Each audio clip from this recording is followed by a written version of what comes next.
तो हाय दोस्तों, जैसा कि आप लोग इस वीडियो में देख सकते हो, पावर स्टार पवन सिंह अपने एक बहुत बड़े गाने का शूटिंग कर रहे हैं। एक तरह से शूटिंग के सेट पर ही विभांशु तिवारी भी आपको दिखाई दे रहे होंगे। विभांशु तिवारी बहुत बड़े वीडियो डायरेक्टर हैं भोजपुरी फिल्म इंडस्ट्री के, और जितने भी पवन सिंह के अच्छे अच्छे गाने आते हैं उसमें ज़्यादातर आपको विभांशु तिवारी दिखाई देते हैं। तो विभांशु तिवारी का जन्मदिन है, जिस पर कई बड़े एक्टर्स ने इनको विश किया है। और ये बहुत बड़े, बहुत नामी गिरामी जो है वीडियो डायरेक्टर हैं।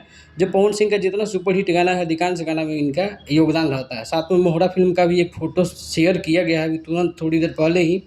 तो ऐसा भी लगता है विभांशु तिवारी के द्वारा कि मोहरा फिल्म में भी जल्द काम हो रहा है, और इसको लेकर के हो सकता है कि जल्द आ जाए ये फिल्म।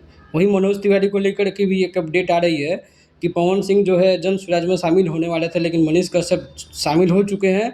और जो है अभी पवन सिंह का जन स्वराज में शामिल होने का चांस पूरा ख़त्म हो चुका है।